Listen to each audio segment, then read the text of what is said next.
for approximating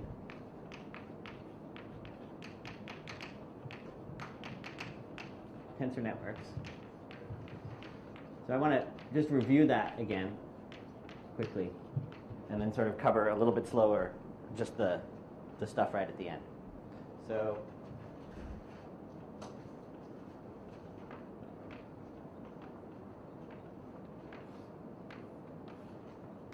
we had our, I'm going to try to draw up the same tensor network we had before. I guess it's not really that necessary.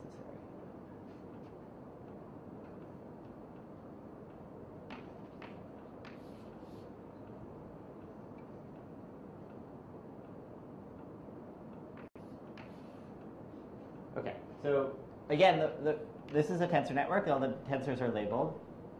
And so it corresponds, since there are no free edges, it corresponds to a number. And we're trying to design a quantum algorithm for computing that number, or approximating that number. And so we had a notion of a bubbling, which was just a choice of ordering of the vertices. As soon as you make that choice, a bubbling sort of occurs. And so the process was first to pick a bubbling.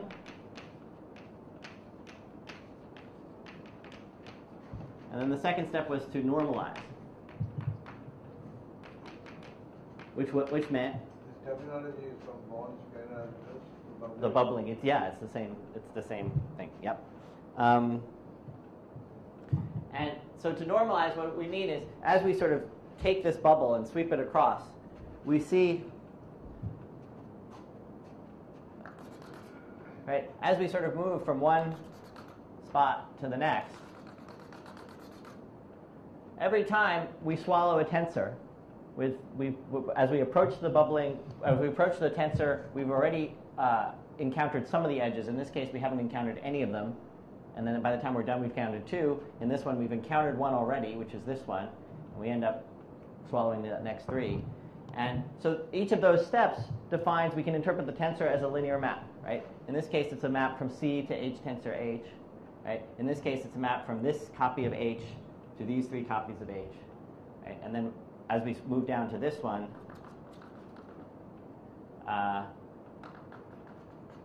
it's a map from this copy of H to these two copies of H. So there are these bunch of these linear maps.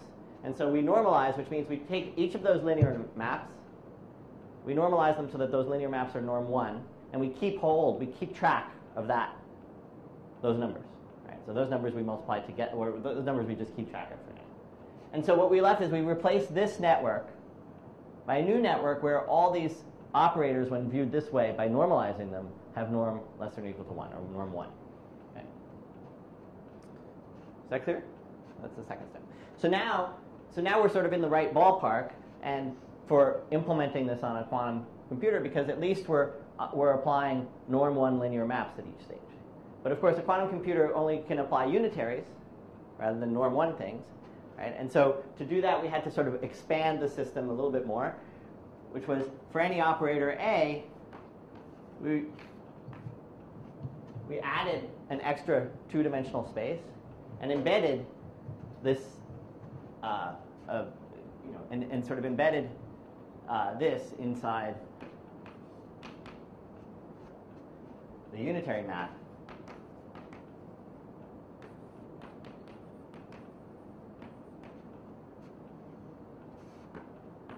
Following unitary map. And the reason we did that was the upper left-hand corner does what we want, right? So we just keep going through that the whole way through. Right? And by the time we're done, right, we have, when we're done, here's what we're left with, right? If we imagine that we sort of, at each of these stages, we introduced one extra copy of C2, okay, and made... Jeff, I'm slightly confused with this picture. Yeah. Maybe you have to compute this the way because A is, see, suppose you think of A as going from H1 to H1 prime. Mm-hmm. Let's call it V to V prime. V to V prime, okay. Then what? Where is this acting? So this acts on some, let's call that V1. Which? let's call the V as V1. And then this matrix acts on V1 direction. Acts from V1 direction V2 to V1 prime direction V2 prime. Yeah, and V2 actually is V1 prime. Huh? V2 actually is V1 prime. So this acts on V1 prime. Which means the 2-1 entry must be a map from V1 to V1 prime. Which is the 2-1? After identifying the two. If you Which is 2-1? Is this 2-1 or this 2-1? The 2-1, This one. yeah. The 2-1 entry, if you... Yeah, it should act, this one should act on V1. No, you try multiplying by... No? 2-1. Oh, 2-1.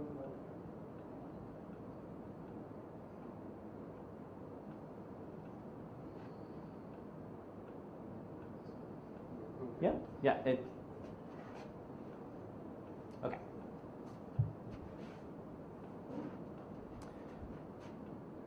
Okay, so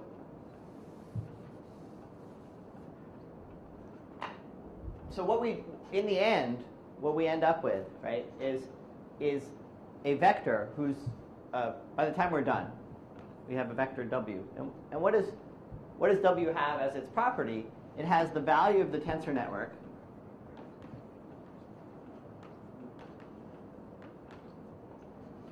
right, sitting inside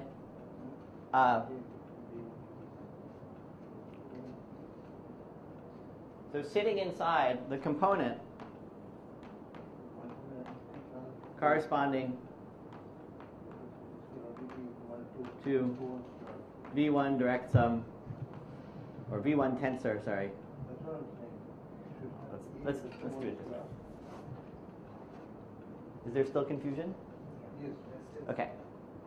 If let's say V1 to V2, Mm-hmm. so that we have matrix notation, okay? In general, if you write a matrix Aij, it will go from Bj to Vi. If you Aij must pass Bj into Vi. If you write a matrix, a block matrix whose Ij entry is Aij, what was no, this? you can't have A at the diagonal spot. A can only be at the 2-1 spot. If A goes No, this isn't, you know, this, if you think of it as a matrix, it doesn't, it looks like, right, it's not, it's looking like something like, these aren't, they're not square, right? When I drew this picture, they're not square. That's why you wrote V1 to V2. They're two different spaces altogether. Yeah, but so this block is not a square block. That's all right. Oh, okay. It's not a square block. But what I'm saying is, in general, when you write, if the whole matrix is a map from what space to what space, then from V1 direction V2 to itself. If you have a map from V1 direction V2 to itself, and you write as a matrix Aij, then Aij will map Vj to Vi. So the 1-1 entry cannot go from 1 to... Right, so maybe it's a map from V1, V2 to V2 direction. Yeah. What you have is A down in the not... V1 directs on V1 prime to V1 prime directs on V1. That would be okay, right? All right, but maybe we can fix all these problems by just saying, let's embed both of them into square matrices that are slightly bigger, okay, and do it that way, so that we can assume everything is square. Would that work?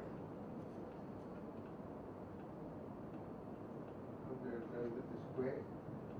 So if we just imagine the two dimensions are the same, then we're okay.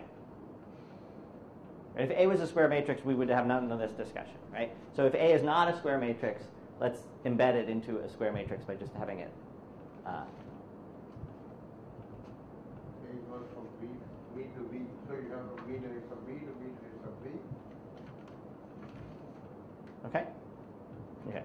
All right. So if we do that, and there's another reason why that's a nice thing to do, which is because then to make that transformation, we can just think of it as a tensor copy of C2 that way, and that'll be easier. Now The point equals was to get a unitary matrix here. Mm-hmm. If you just pad it, then It'll be okay, right? A was arbitrary, right? A was arbitrary norm 1. Yes. So how are you finding it? Just with zeros. Add zeros if you want. But it's only the 1 slot. You're Oh, I see. you're You putting still in the have 1, freedom. 2, and Yeah. 2 slots.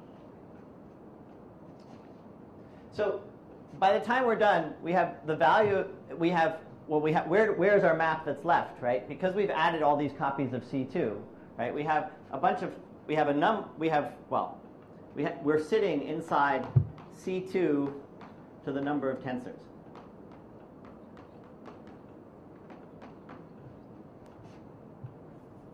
So W is in C2 to the number of tensors. But the important thing is that there's one coordinate of C2 that we wanted, right? What coordinate is that? It's the coordinate corresponding to E0 tensor, E0 tensor, E0 tensor, E0. Because in that coordinate, the value of it is exactly the value of the tensor network. So W equals tensor value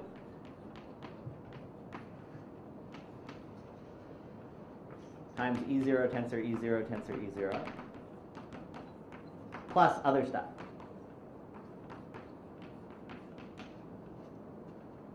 Okay. So now if we just measure, okay, which means project, we can, in general, it means we can ask, are we in this space, the space span, but this one-dimensional space, or are we in the other? We're going to get an estimate for the tensor value, right? Because it's a two-point probability distribution, right? And so we're going to get an estimate for this value. Right? So that's the quantum algorithm. So let's go over it again, right? So you sweep through these things, you normalize, and you sweep through these things, you normalize, you embed these norm 1 things into to make them unitary, and then you measure at the end, and you get an approximation for the tensor value. But remember what the tensor value that we got an approximation for, right? It wasn't the original tensor. What was it? It was the original tensor normalized, right? So the actual approximation that we're going to make is going to be this value, right, times the product of all the norms that we accumulate, right, that we got from normalization. So let's call that product delta. Okay.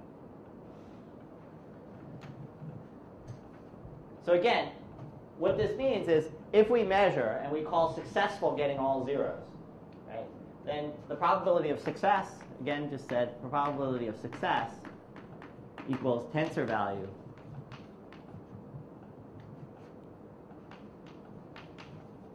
divided by delta.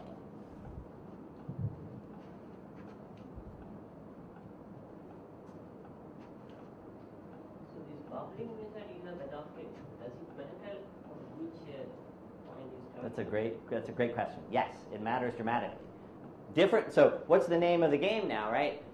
The better delta is, right, the better you're going to do in terms of your approximation, right? Because let me write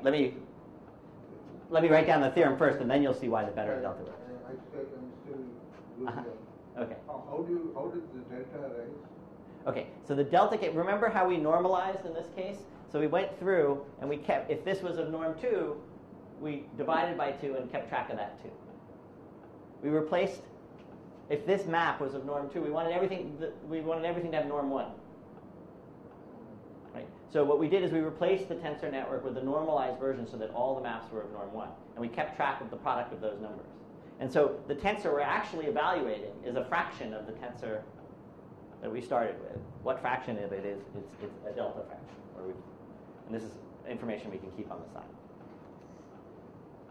Because only unitaries can be replaced by gates. Only unitaries can be replaced by gates, and only norm less than or equal to 1 things can be put in this form and made unitary. Okay, so let me hold on to your question for 1 second. Okay. So what have we put together, right? Which is that there is a polynomial time. So I guess I should stress, right, that all these steps, there's only n nodes. So this process is only polynomial in n terms of time. There's a polynomial time algorithm, quantum algorithm,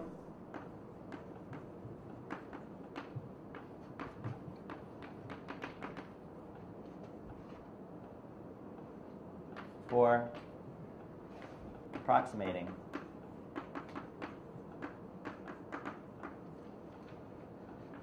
tensor network.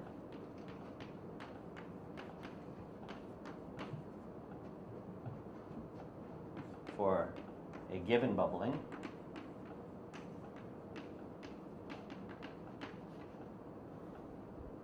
that gives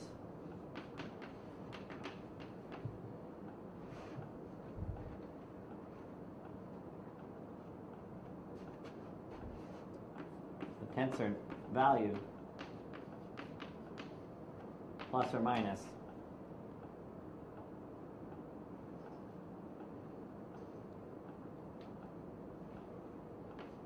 delta over polynomial in N.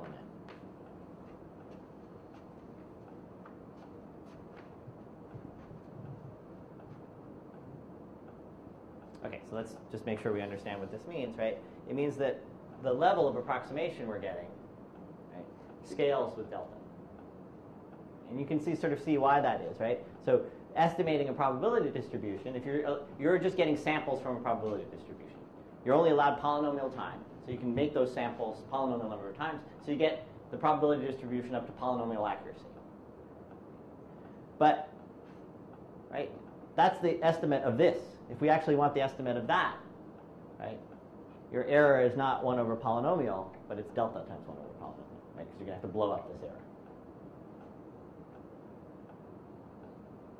Okay, so then we come back to this question, which is this delta, which was the choice of, which came from a choice of bubbling, is a natural question. Does it matter what choice of bubbling you make? And it sure does.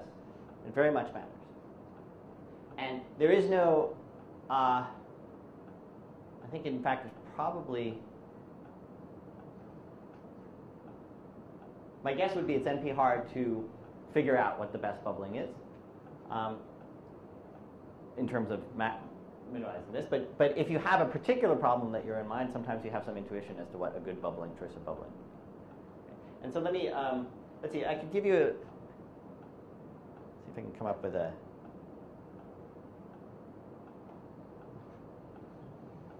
yeah, so let me show you, so let me give you, just to quickly give you a feel for this, let me give you an example. So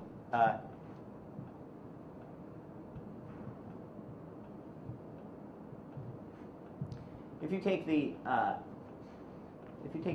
identity tensor, let's say, okay, which would be the tensor that's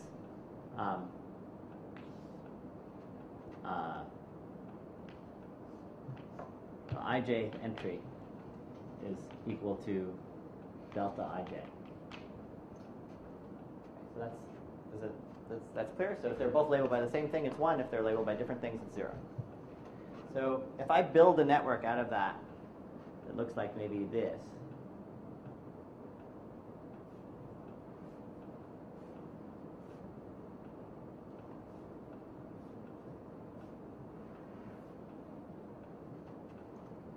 Okay, and they're all identities. So let me show you. Let me show you two bubblings that produce very different results. Okay, so as I come in, everything's symmetric, so I have to swallow one of these guys in some way, right? So I swallow it like this. Right? So what is this, right? What is this map? This is the map that sends, this is a map from C to H tensor H, right? And it sends the number 1 to E00 tensor E0 plus E1 tensor E1.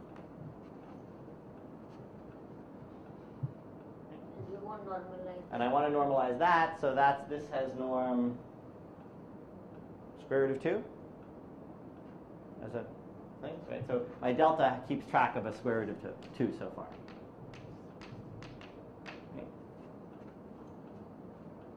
Okay, so now I've swallowed that guy. So now, now there's a nice way that I could go. If I just now swallow the next one over, I'm swallowing the identity tensor, right, from H to H. The identity tensor. This is the map that sends E0 to E0 and E1 to E1. That has norm 1. So I don't have to do anything to it. And now I can move around. Each of these are the same. I have norm 1, norm 1, norm 1, norm 1, norm 1, until I come to the last one. So by the time I'm at the last one, I'm looking like that. Right? So I have times 1 times 1 times 1, etc. And the last one is the map from H tensor H to C. Right. Yeah, because it's a 2 to a 0.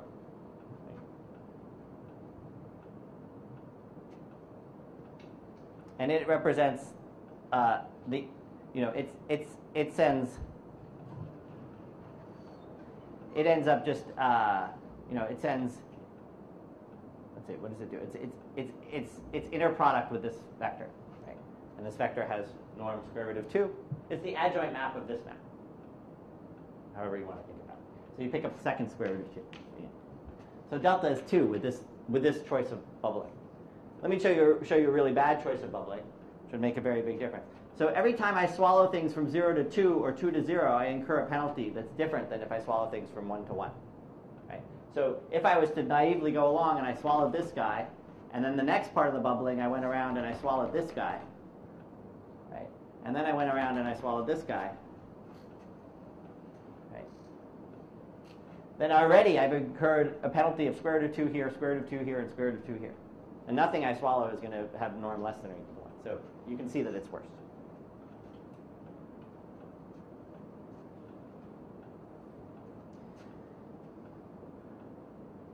Okay. All right. So that was sort of just an aside to see how these things.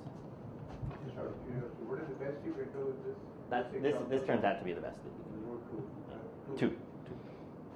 But a constant you don't constants you don't mind, right? It's if something that's going to scale exponentially in the size of the problem, you do mind. So if you're doing this kind of thing where you could sort of incur square root to the 2 to some power, some fraction of the vertices, that's the thing. But you can always just in terms of just worrying about polynomial time, you can double the amount of measurements you do and absorb that too.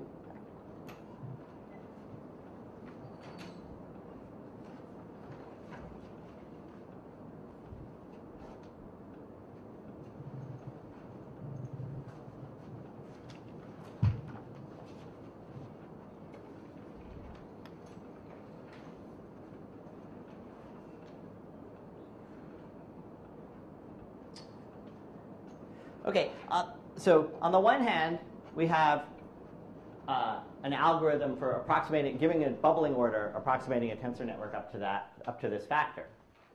On the other hand, remember right at the beginning, we wrote down for a quantum computation, which was a quantum circuit, right? When we chose if we chose the bubbling order going down this way with the circuit, our delta that we picked up, right, was just all a bunch of 1s. Right, at each stage, because we were swallowing unitaries already. We didn't even have to do anything. Right? So on the one hand, we have an algorithm that approximates a tensor network. On the other hand, any quantum computation can be viewed as a tensor network, and if we swallowed it in this order, we would get the same level of approximation. So this is showing that they're equivalent. Right? So the theorem is, right, this level of approximation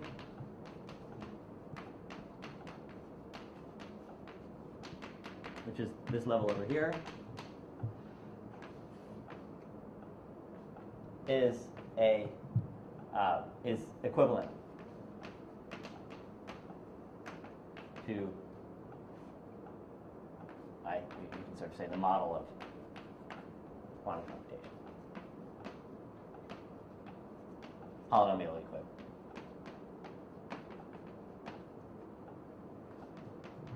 Polynomial time equivalent.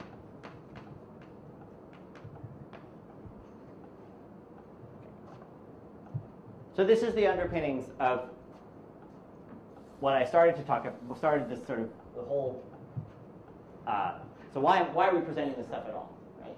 So we're presenting this stuff at all in the context that there's sort of a visual representation of things that is helpful for sort of different things, and we covered some stuff in subfactors. And so now the point is now that quantum computation is the evaluation of tensor networks. We're just going to take that point of view, right? We're just going to say that's what we're interested in, evaluating tensor networks. So the name of the game for algorithms now says design a tensor network to do something, to compute something whose value you're interested in, right? And then you want to design it in such a way so that your delta is as small as possible, and hope that the level of approximation is useful for the kinds of things that you're interested in doing. So where does this get you? Well, here's the first thing it gets you, or a thing that it gets you. So again, I mean, this is just a point of view. We know they're equivalent, so you could have thought about them. You know, you didn't need to know this, but what does this get?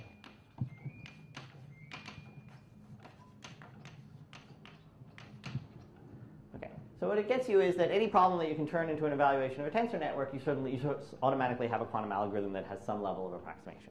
So what kinds of things can you do that for? Well,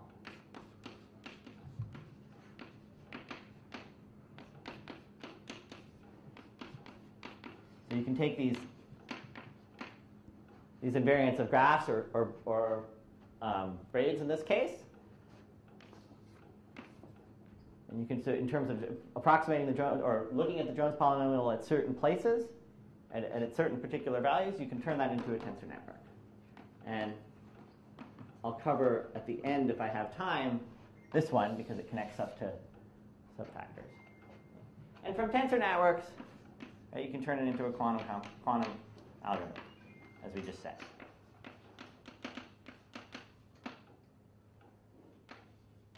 And if you remember, for those of you who were there on the first day, right, we were doing some of these three coloring type things for designing tensor networks for three colorings and things like that. Well, another natural place to look is statistical mechanical models, right? Because there you've got these graphs showing up and you've got these local interactions. So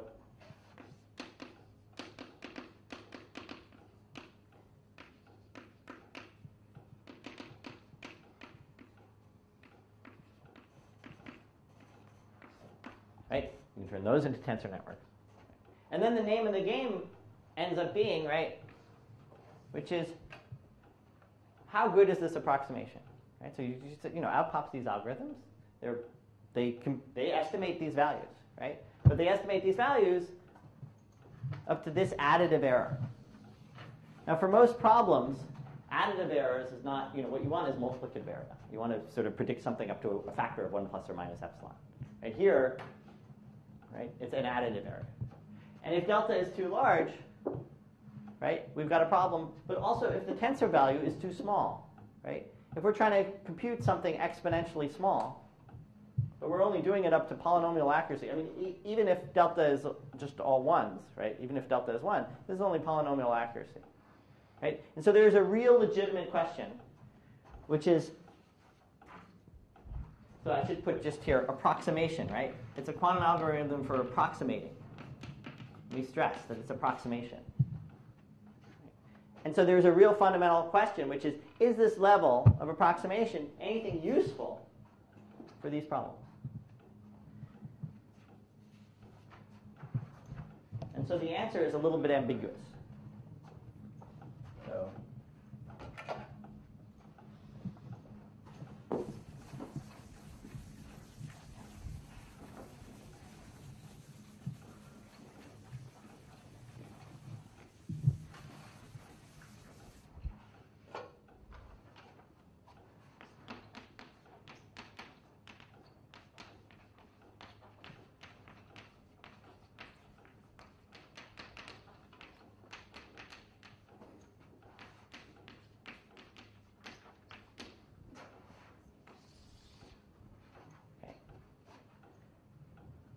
So first of all, let's just say, in many cases,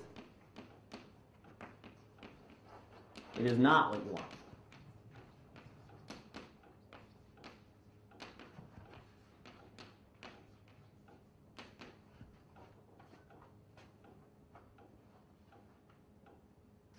If you were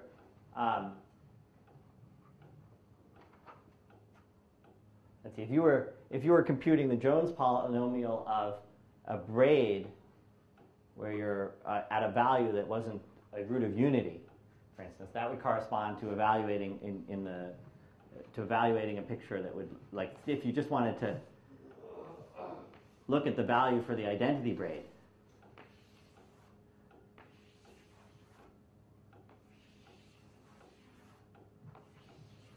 So this is a familiar picture in the temporally lead case, right?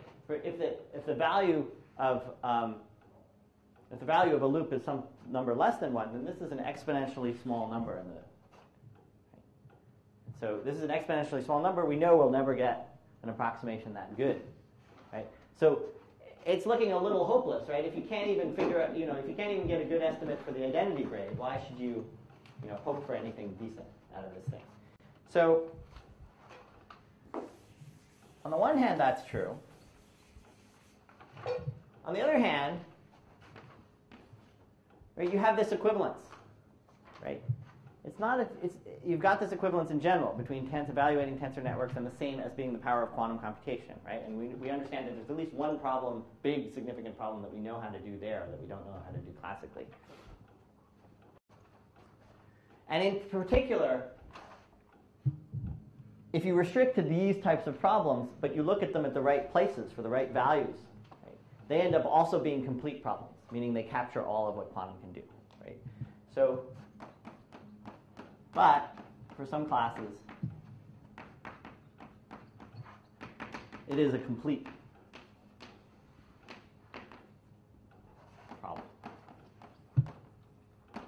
In other words, for evaluating the Jones polynomial at a root of unity, this is an example, overall braids, that's the same as doing quantum computation. So in particular, there's some class of braids that correspond to factoring numbers, right? Evaluating the Jones polynomial at some class of braids corresponds to factoring numbers. So it's useful, but it's unclear whether it's useful within the language that people who would be studying Jones polynomials would be interested in, right? So it's not clear that it's useful for for sort of not theoretic kind of questions in that example. And then the third thing is said is that there are certain parameters. The joke is, where do you put the comma, after but or not? What's that? If it is in continuation of 1, then for some classes it is a complex problem. Complete. You say that, but for some classes, leave some classes and it is a complex problem. I see. So, how do you say? Well, it's actually a complete problem. Right? For some classes of these problems. What is in relation to the previous sentence and over? Okay, so so the previous sentence says let's look at these things. No, that's okay. I'm only referring to the second sentence. Yeah. And asking you, is it that for some classes it is a complex problem, or is it that leaving some classes Put a comma out after it the is? but. Put a comma after the but. After what? The but. But? Oh, but for some classes. Fine. Because if you put No, comma I after understand. classes, then it is. Yeah. You mean it's excluding only a few classes, right? Yeah. Yeah. Okay. Sorry. Thanks. I did not understand that was the question.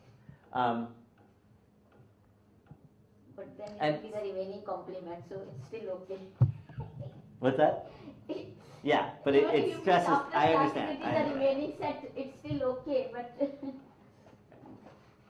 But this is what I meant to say. Given that both were okay, but this is still what I meant to say.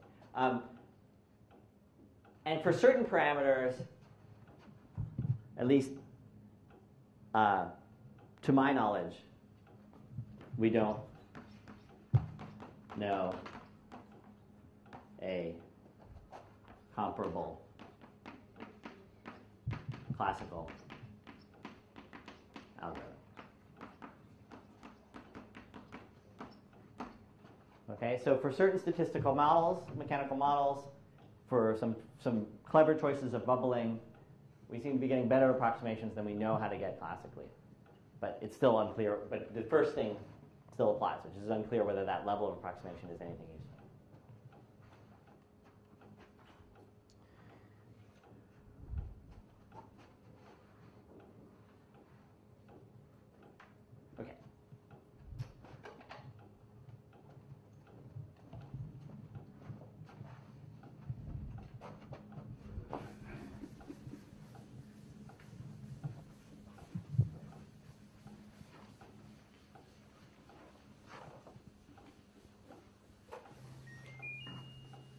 Okay, so I'm going to return to the theme of this being a workshop and ask you to think about the following theorem and how you would prove it using this newfound knowledge of tensor networks. So here's the theorem. It says that log depth quantum circuits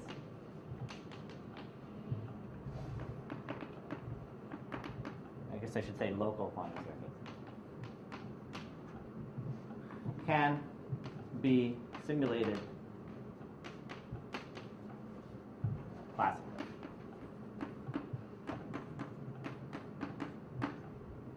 Okay, so let me tell you what that means. Okay. So here's a picture of a log depth quantum circuit. Here's what I mean by a log depth quantum circuit. The circuits are just like we were talking about before. You have unitaries. You can just put unitaries on all the even ones and then follow that up by unitaries on the odd ones. If you wanted to do the most general picture that you could see as a circuit. Even ones, etc. Until you finally measure at the end. And log depth means that the number here is logarithmic in n.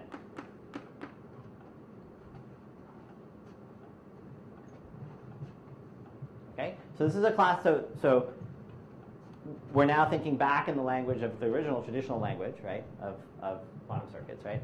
And this is a statement that says, if you're only applying logarithmically many gates, or series of gates, they're not logarithmically many gates because there can be an order of n across each row, but if they can be divided into these time steps the way this is, log n of them,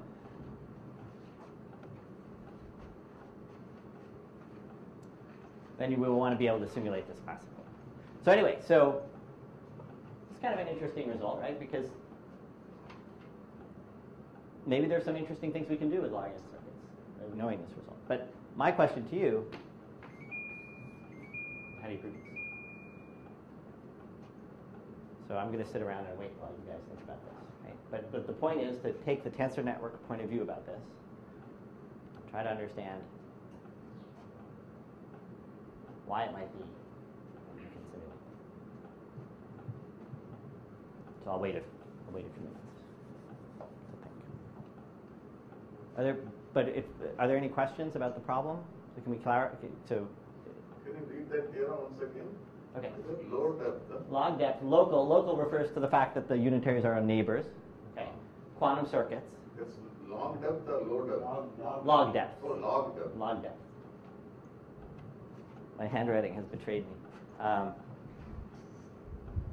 Can be simulated classically. So what does that mean? You don't need a quantum computer to do it. You can do it on a regular computer in polynomial time.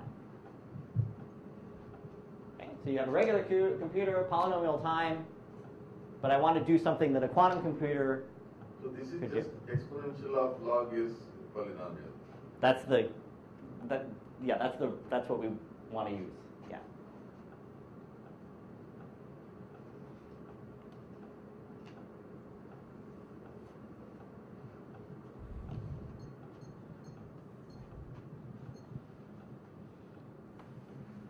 What is the question? Oh, the question is how do you simulate this thing classically? This is a theorem that says you can classically simulate it, right? So this is a quantum circuit that lies on an exponentially large space, right? The tensor product space here is h tensor to the n. It's exponentially large space. The restriction we put on the circuit is that it's not too long. It's only log length. And we want a classical algorithm, meaning not using quantum At computing. each level, the algorithm is classical. For one level of computation, it is polynomial, right? Given classically. Here? No. We're on an exponentially large space. You can't do anything classically on an exponential. Even to store this vector at the next stage, it's an exponential space. You can't store it.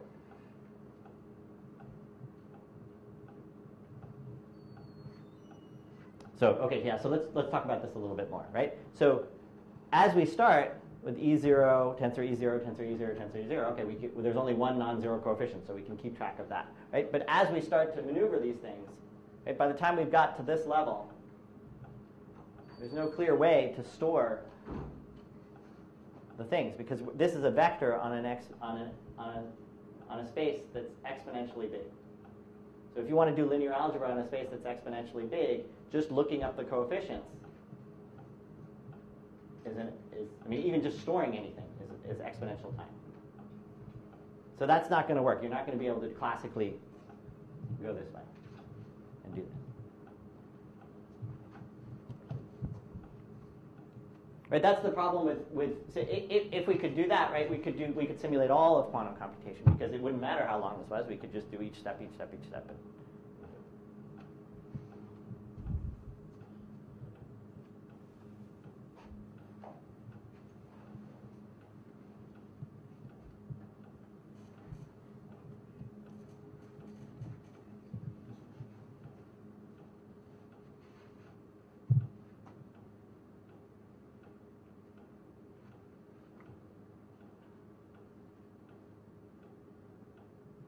I'm sorry, I give the conceptual divide here. Can you give an example of something, some quantum computation, so challenge, which admits a classical simulation? So we know what you're talking about. So if, right, this is just linear algebra on a big space, but the space is too huge. So we can do linear algebra classically, but the space is too big. So an example of something that we could do classically just fine would be if I had told you that the length here was logarithmic in n. Right, so point that out. That's a good thing to point out. So this is of order n. This is n. But if I had said, okay, I want to take a circuit that's just of order log n on a log n bits. Well, then this is now just linear algebra on 2 to the log n bits. So it's on n things. And that's classically I can do that, right? In polynomial in n time, I can do linear algebra on an n-dimensional space.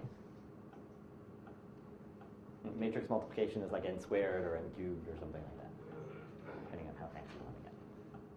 And storage is no problem. You can sort of recall, look up things, and you can sort of, that's what a classical computer, you can think of a classical, okay, so maybe a way to think of a classical computer is you can basically do linear algebra on, if we were to draw a circuit diagram in this language, right, we would be talking about circuits, any kind of linear circuits. They wouldn't have to be local in any way on log n.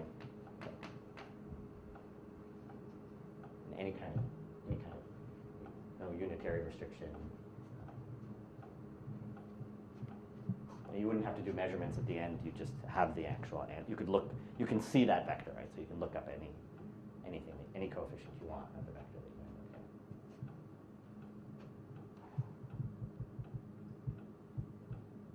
Is that helpful? So it's something like you make this into a tensor network and then read it the other way around rather than log n this way and that way. That's exactly that. Right? So what do we do is, so when we take this tensor network picture, right, how do we turn this into a tensor network? We just make every square a tensor. Right? That's all that we do. And right? And so now, once we've done that, and we have this idea that bubbling, we can go in different orders, or we can sort of look at this thing, we can pick it upside down, we can turn it around, right? That's very advantageous, because now let's think about swallowing this stuff across. Okay, so think about what we have to do to swallow this thing across. So if I start to do, so first of all, well, I guess the main point, and let me just sort of say what the main point is. If I draw this line, and I think about what the tensor is across on this side, right? How many cuts do I see? How many cuts of the blue line do I see by an edge? Log n, or 2 log n, or something like that, right? Or maybe just log n. So I see log n cuts, right? So from this point of view, this is the picture that I see. I see something with log n things coming out. That's a vector. We can think of that as a vector in 2 to the log n space, which is an n space. Okay, so we're happy in n space, right? That's something we can do classically. So that's what we do. Now, if we want to sort of continue, I just flip this guy over and go like this, right? And what am I doing? I think, it's a unitary this way, but it's still a linear map. This is a tensor, right? It's still a linear map from these 2 copies to these 2 copies. It was unitary from these 2 copies to these 2 copies, but it's just some linear map from these 2 copies to these 2 copies. Right? But we're in space where we can do things classically now, right? So any linear map we can apply, right? I tell you the linear map, I tell you the coefficients of it, you just apply it, right? And you apply it here, and now you have a new vector. And you just keep going, okay? So you sweep across this thing, and if you know that as long as any of these cuts that you're making only cross on the order of log n lines, then you can keep this thing classical the whole way through. You have the resources to do that. Okay? So that's sort of a very, so here's an example of the kind of thing that the kind of result that you don't see until you start thinking about this stuff geometrically. And there's an interesting, so for those of you who know something about this stuff, I'll just mention as an aside, there's an interesting fact here, which is that the Fourier transform, the sort of quantum Fourier transform, which is fundamental to all these algorithms, these factoring algorithms, is actually a log depth local, or an approximation of it, is actually a log depth local circuit. And so you might start to get really excited and think, okay, well, if that's the heart of the algorithm, then we should be able to do it. But unfortunately, that doesn't work, because the stuff that you do after that mixes everything and can't be parsed into a log depth circuit. But the quantum Fourier transform, which is sort of thought to be kind of fundamentally the quantum thing that's going on, that at least part of the circuit, just taking the Fourier transform of a vector, is something. If you then wanted to do something to that vector that was log depth to it, then you could do that class. What the Fourier transform is? Log depth, is it? Approximation of it, yeah, is local log depth. It's not n log n. Nope. No, if you do it on a classical machine, you have nothing common. You're talking about classical simulation. Yeah. So sorry. What you're asking? You have only the fast Fourier transform algorithm. What is implementable on a classical machine is the fast Fourier transform algorithm, which takes n log n time. Yeah. So this is going to take. No, n log n is not this n. I mean, the capital N, 2 power n. 2 power n times, 2 power little n times little n. So it's exponential. Yeah. I don't see, are you saying that quantum Fourier transform can be simulated on a classical machine in... Well, so an algorithm, so not saying that, because to say that would mean that somehow doesn't even make sense, because what we need to finish, right, so to finish this story of a log depth circuit is you can't stop the circuit and just ask for the vector by the time you're done, right? You have to do something to that vector and measure, right? And that's the outcome of the circuit. So what I'm saying is that if you wanted to build into an algorithm, if you want to take the quantum Fourier transform and then measure something local about it, that okay, you so can you're simulate. saying that the depth is log. Yeah, the depth of the quantum Fourier transform, an approximation of it, is log depth. So if you want an algorithm, if you take a quantum algorithm that first does the quantum Fourier transform, right, then does something else that's log depth, and then you could throw in an inverse Fourier transform if you wanted, or whatever, and the output is a quantum. It's a quantum algorithm, so it's sort of a measurement at the end that can be simulated classically. But the quantum Fourier transform algorithm, is it not depth n? In n? No, that's the thing. It's not. It's an approximation to it can be written with log n depth. So that's the piece. But that doesn't mean you can sort of get a handle. It doesn't mean that you can actually produce the vector that the quantum Fourier transform produces. It just means that you can do whatever measurement you were going to be doing here. You can approximate that. Okay.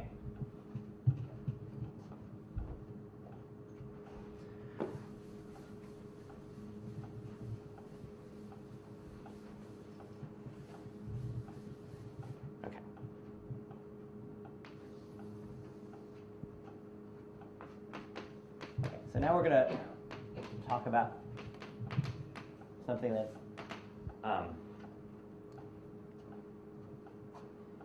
so teleportation is so we're going to talk about teleportation in quantum computation, and then we're going to sort of view it from a tensor network point of view. So teleportation is the following phenomenon in quantum computing, which is if I have a quantum state, so let's see how to say it. Okay, so if I'm over here and VJ is over there, and I have a 2-bit quantum state, and I want to send it to VJ, and so I wanted to finish off with VJ having this state, which he doesn't know. There is a way for us. You also don't know these states. I don't yet know the state. So VJ and I can collaborate at the beginning. Okay, we can collaborate at the beginning, but then we go our separate ways. And by collaborating, I mean we can sort of we can start out with some sort of shared state together. So we can start next to each other. We each have a 2-dimensional space that we're talking about, and we can create a vector in that tensor product of those two spaces. Right? And then we go off our separate way, and somebody comes along to me, and he gives me a quantum state. And I would like to pass it over to VJ. And I want to pass it over to VJ, and I'm allowed to communicate with him classically. I'm allowed to tell him, I can call him up on the phone and tell him something. Okay? But I'm not allowed to sort of bring the state over and just hand it to him. Right? The question is, can I do that? Is it possible? And how? And the answer is that I can send this state, which is this is a vector in 2 dimensions, right? I can send this by just sending him 2 bits of classical information. So I can send him one of 4 choices. I just send him. I just call him up and I say A, B, C, or D.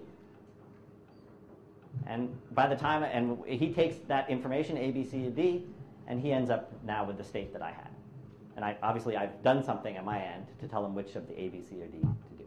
Okay, so does everybody understand that sort of setup?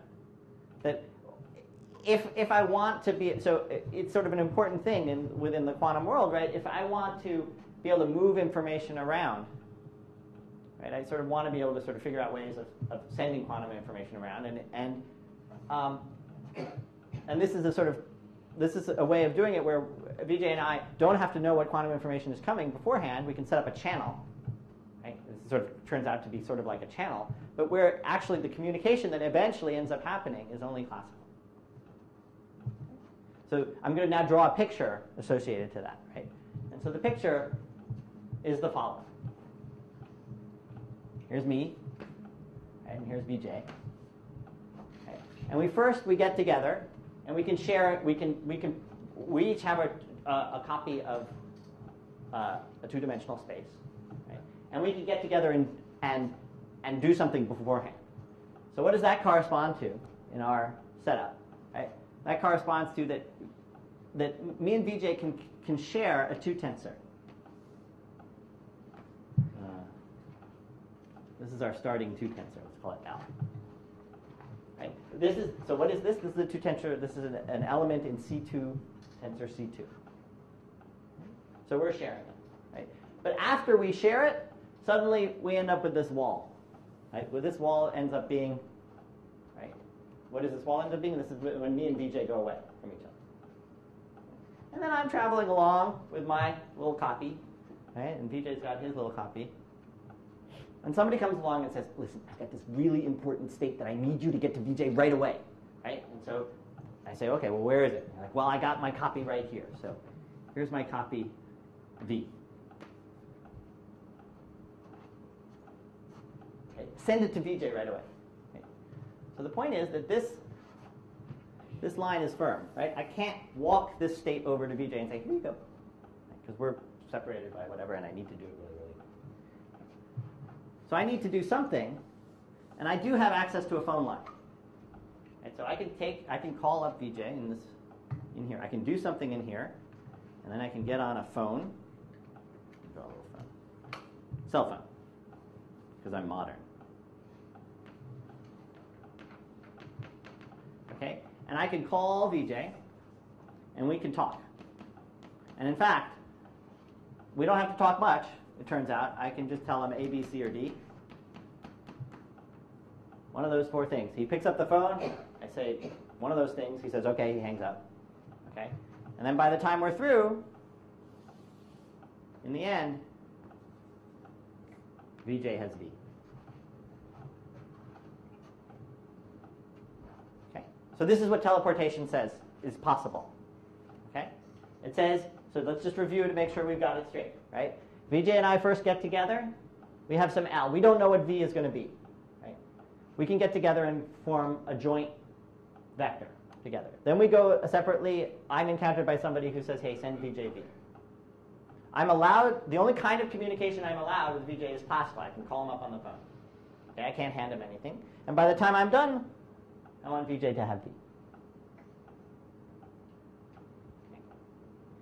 So that's teleportation. So now my question to you is, and for those of you who know how to do it, I guess you can still think about it, but yeah, you should be able to still think about it. But the question is, how do we do this, right? And from the tensor network point of view, it should really be suggestive of what you want to try to do. You should really get some intuition right away about what we want to try to do. But in your description, at the end of the day, Vijay ends up with that one tensor. Yeah. All right, so I'll give you guys a few minutes to think about that.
I forget, what was your thing for measurement yesterday?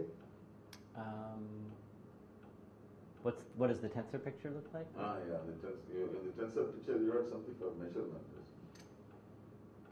Just at the end. So yeah, I just wrote down the projection onto 0 for measurement, because I wrote down a tensor network whose value was the outcomes, with value was the probability of getting 0.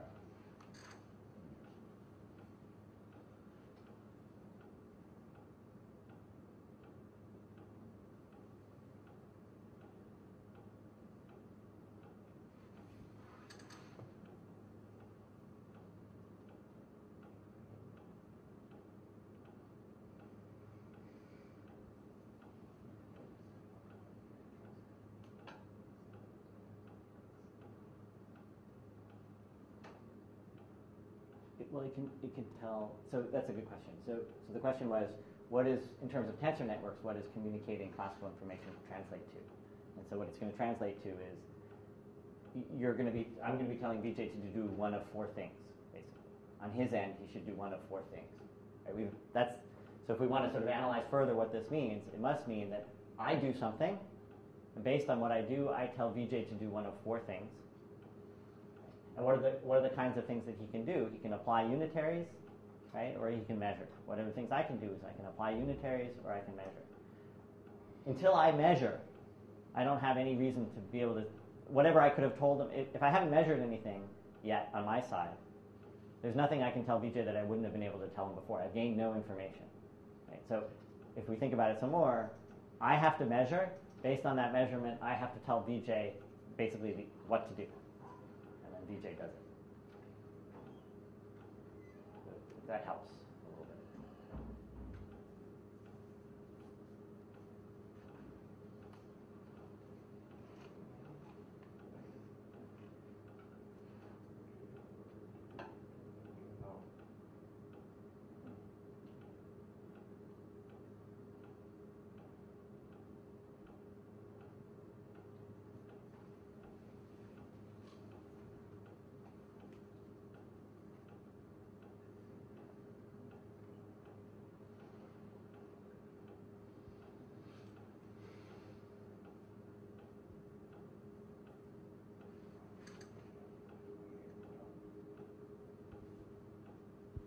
All right, so let's So on your two tensor, you can make a unitary transformation.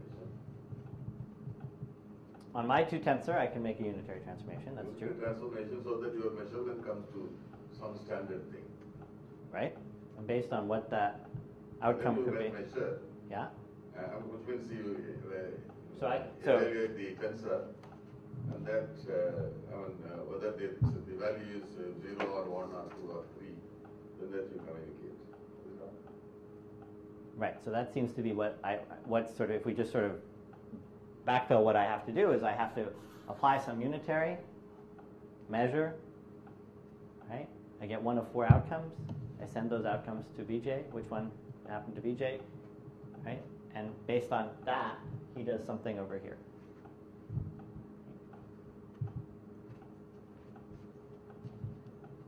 But even if you don't, okay, so let's sort of,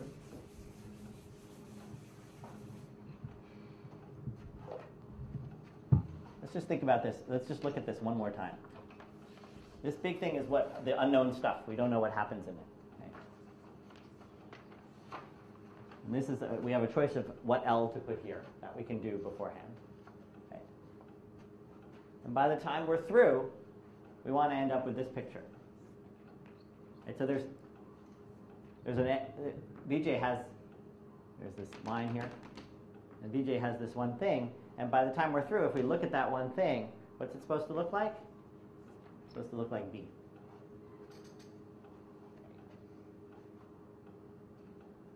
So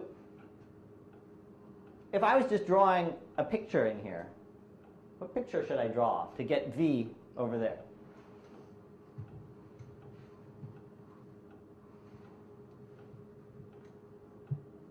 So, I can't just do that, right? Because I can't cross over the thing. What can I do? Just from a picture point of view. Just think of these as strings. Braid both your strands of B and L. So what does braid mean? Like exchange. Like that? Is that what you meant? As in, somehow transfer information from this to Right, so there, if I just did this, we'd still be stuck because we haven't crossed the wall. Like you do a joint unitary so that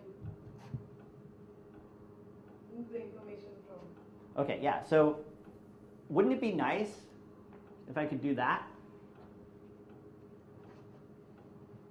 So what would happen if I could do that? Well, what would I end up over here with?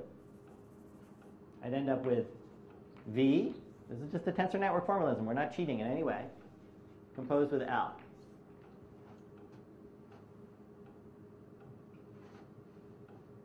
Right? Sorry, if I could do this on this side, right, then this is what VJ would have when I'm done. Okay, so if I could do that, what would I want to choose L to be? The identity, right? Okay, so let's make L the identity. So one way to make L the identity is to make it a one tensor, but another way to do it is to just, the identity is just putting nothing there. Turns out it's the same thing.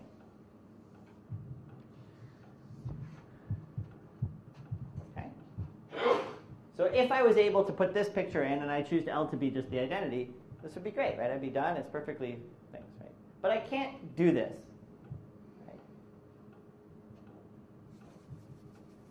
But I could choose a measurement. So for the planar algebra people, right? What is this? It's a very familiar picture, right? Right? But what quality does it have in it? In one thing, it's a multiple of a projection. Right? So this is, you can just think of this as a scaled multiple of a projection. So if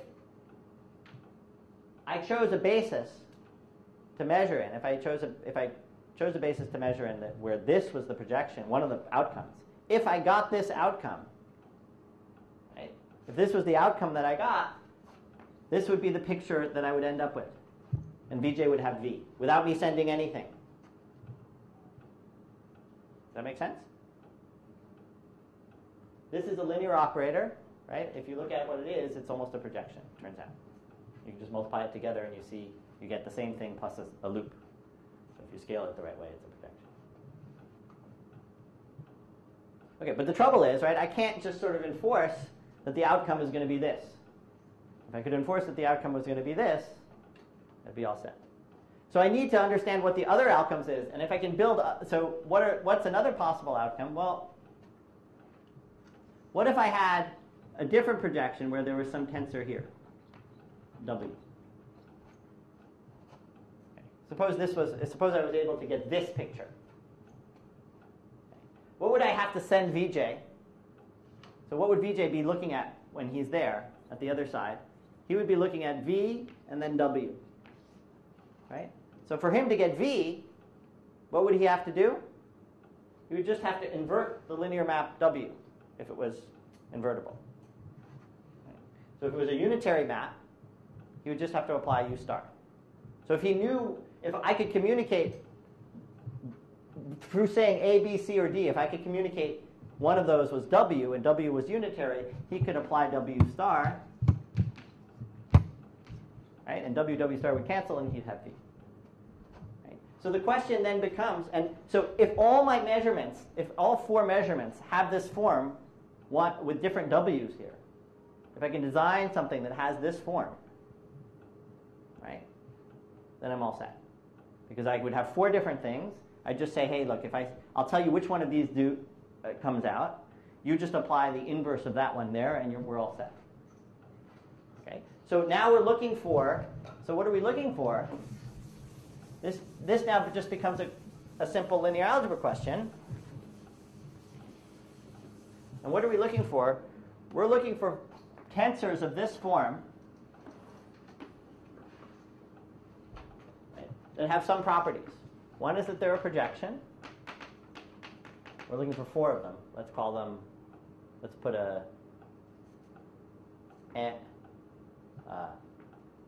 m sub I going from 1 to 4.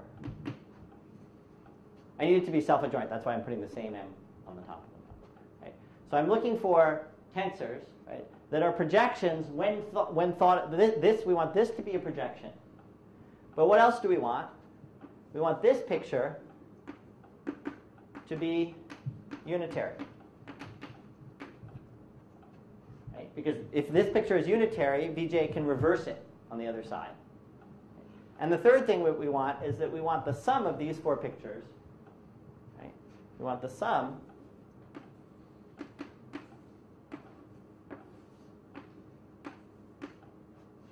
to be the identity.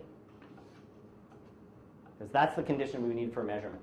Right? If we can design four guys who sum to the identity, who are projections, then that forms a measurement. And if I measure according to that measurement, and these guys turn out to be unitaries, then I can then just tell him, Vj, which of these four guys showed up, and he just inverts it. Okay? So the question is, can I do this? So I'm thinking, so let's just write down these various conditions, right?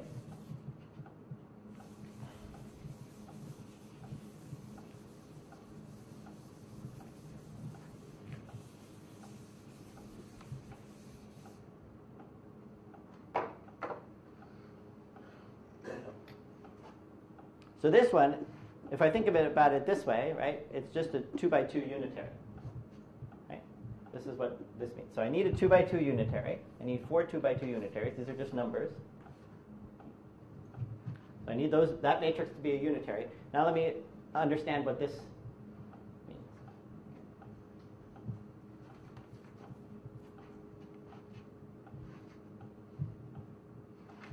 So I need this thing to be a projection. So what does that mean? That means when I multiply it by itself, let me draw it over here. So if I stick two of these guys together,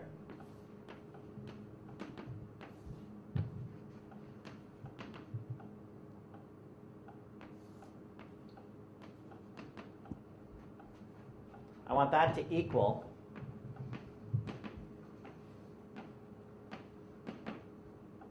itself, right?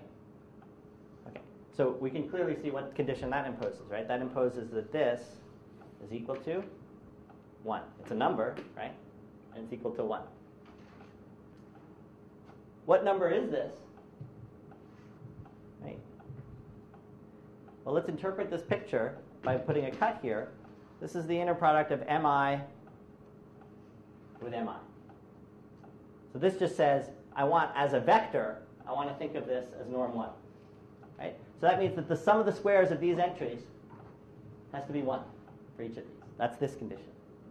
Okay? So if I make the sum of the squares of these entries 1, and I make this unitary, I've satisfied these two conditions. And so then the final condition is, how do I get these things to sum up to 1?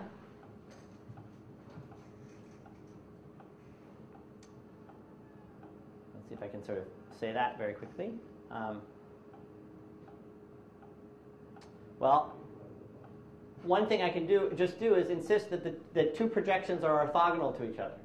Right? So if every pair of projections are orthogonal to each other, then we've got 4 projections on a 4-dimensional space which are orthogonal to each other. There's no choice but them to be summing up to 1. Right? So if I look at the inner product, so I want mi times mj to be 0 for I not equal to j. So let me write down mi times mj. How is the only way that this thing is going to be 0 is if this quantity is going to be 0, and this is the inner product of mi with mj. So what am I looking for? I'm looking for numbers to put in here so that they're all unitary, and you inner product any two of them when you treat them as numbers. When you treat them as a 4 vector, if you take, they should be orthogonal. So let's try to build such a thing. So we had a candidate for one of them, which was the identity, right, on here. The one candidate was this, right, with nothing here. So let's draw what that's the picture of. So that is the picture of as a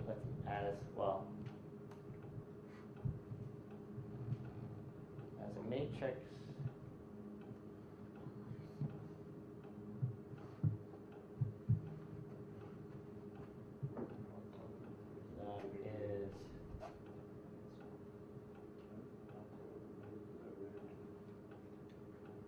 sorry for a second. Sorry, something I said that was wrong here. This is, when I think about these guys as maps, they're unitaries on a,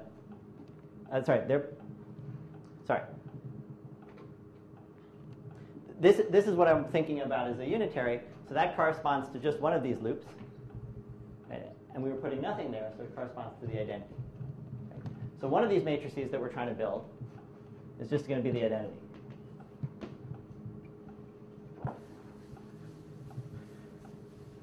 Except we have to normalize it correctly. So it ends up being, 1 over the square root of 2.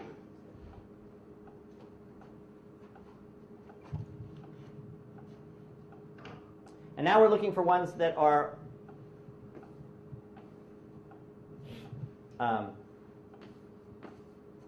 we want orthogonal matrices to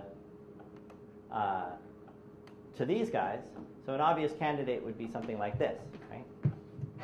This has the property that it's a unitary matrix, and then when I take the pointwise inner product, it's orthogonal.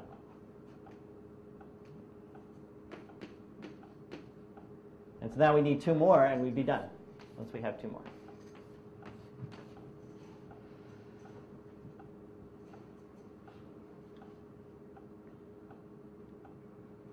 So another choice could be to use this structure to keep it as at 0, 0s. Right? And if we want something whose inner product with here is 0, we want to put whatever we put here, we want to put minus it there. And that automatically has good inner product with this, right, because of this one. And so then we can do one last one, which is this. So this is a collection of 4 matrices that have all the properties that we want, if we scale them correctly. And so we can define, so this will do our job for us. This defines the measurements for us. If we turn these into these projections. And so, what is this 1 over square plot to? Let's see. So,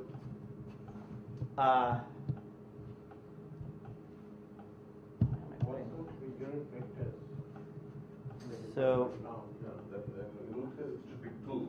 If it is unit case, there should be nothing. let's see.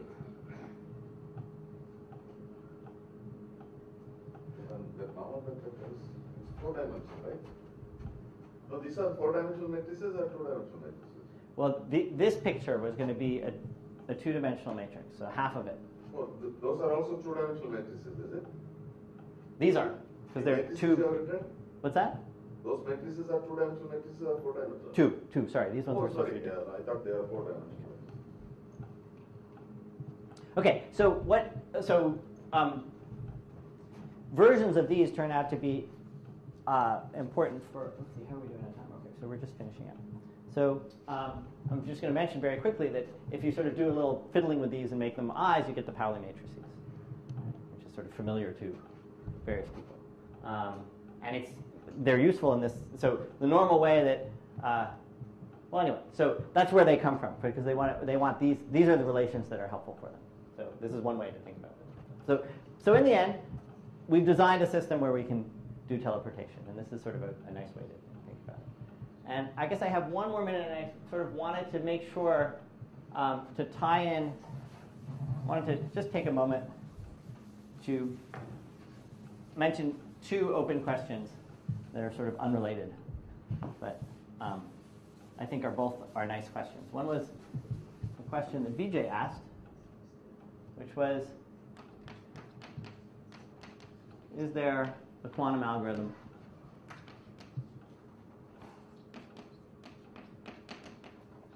for computing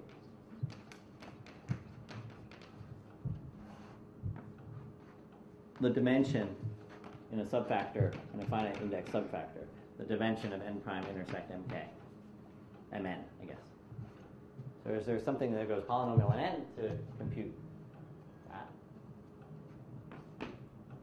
So that's for the subfactor community. And for anybody is the question, is there a classical algorithm for approximating tensor networks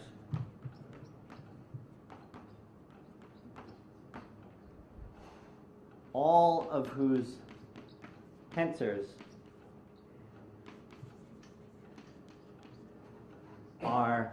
have non-negative values, non-negative entries.